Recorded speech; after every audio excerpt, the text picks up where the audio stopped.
Hello everyone, welcome back to our channel. This is Neha and Sam and we are back with our new video. In today's video, we are going to show you our trip to Stonehenge and Jurassic Coast.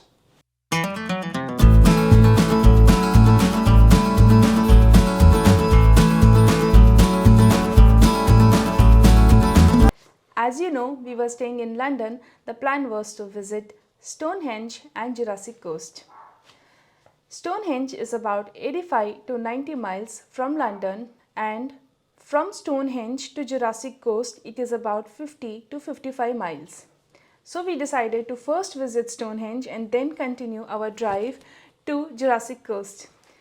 Since it's a lot of miles to cover, we decided to leave pretty early.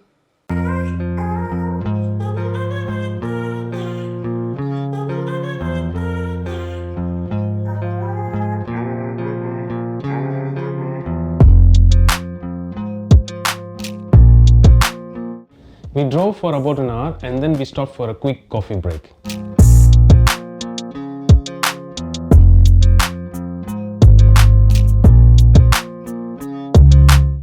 After the much needed coffee break, we continued our drive.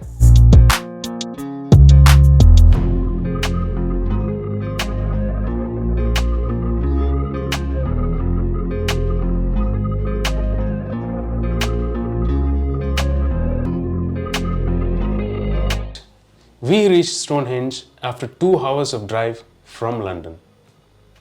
When you're approaching Stonehenge, you will actually have the first glimpse already from a distance. But to visit it closely, we will have to buy the tickets. You have two ways. Either you buy the ticket at the visitor center or you could alternatively buy it online. We decided to buy it on the spot. The Stonehenge monument, that is the stone circle, is around 1.5 miles from the visitor center. The cars are allowed only until this point, and then you have two options to visit the monument itself. Either you go by walk and enjoy the scenery, or you take a shuttle bus. We took a shuttle bus because we were short in time.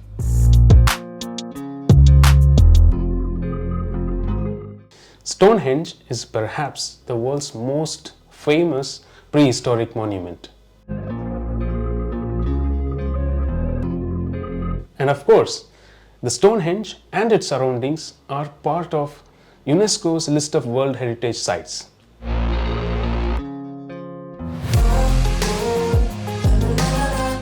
The Stonehenge was built in several stages. It was built around 4,500 to 5,000 years ago.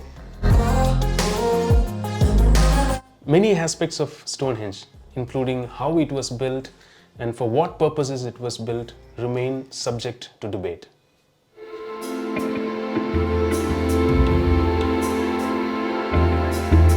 Some say that the Stonehenge was built as a religious site. Some claim that it is an astronomical observatory. There are also theories that it was built as a symbol of peace and unity. We walked around the monument for a while and took a lot of pictures, enjoyed the place, and then we took the shuttle back to the visitor center. At the visitor center, we have an exhibition, a restaurant, and you could take some souvenirs. We immediately left from there after visiting for 5 to 10 minutes because our next destination is Jurassic Coast.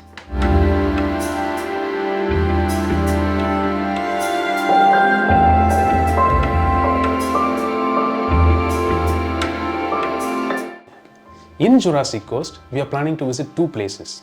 First, we will visit the Lulworths cove, and then we will go to Durdledoor.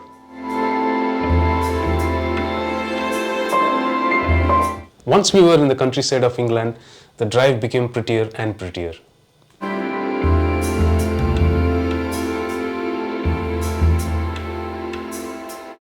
We reached the lulworths parking and we could already see a lot of tourists there. We parked our car and we walked towards the cove.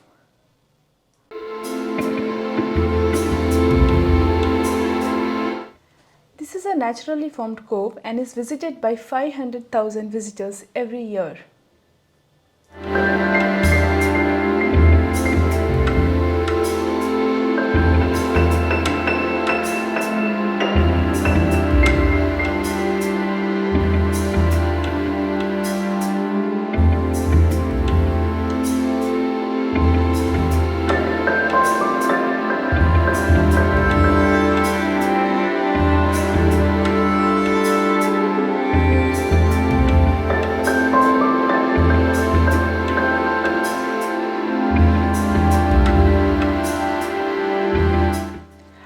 spending a short time there, because it was a bit crowded for us, we visited the Durdle door.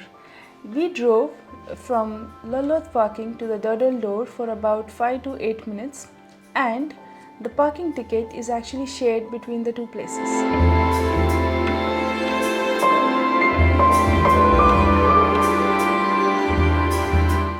Durdle door stands at the foot of a steep path followed by a set of wooden steps. It is a 15-minute walk down to the beach. The walk down the steep path looked relatively easier. However, the walk up was extremely exhausting.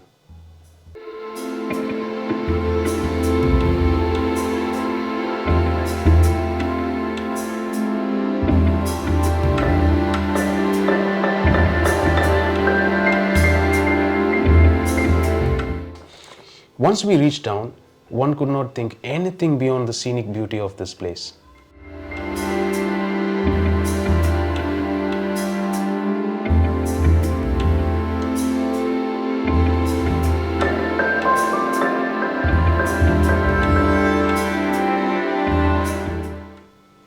Durdledoor is one of the most iconic landscapes in Jurassic Coast.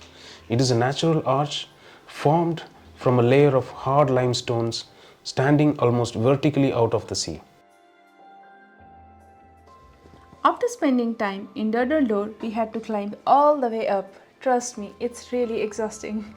We enjoyed our evening with the popular fish and chips, and of course, we had to drive all the way back to London.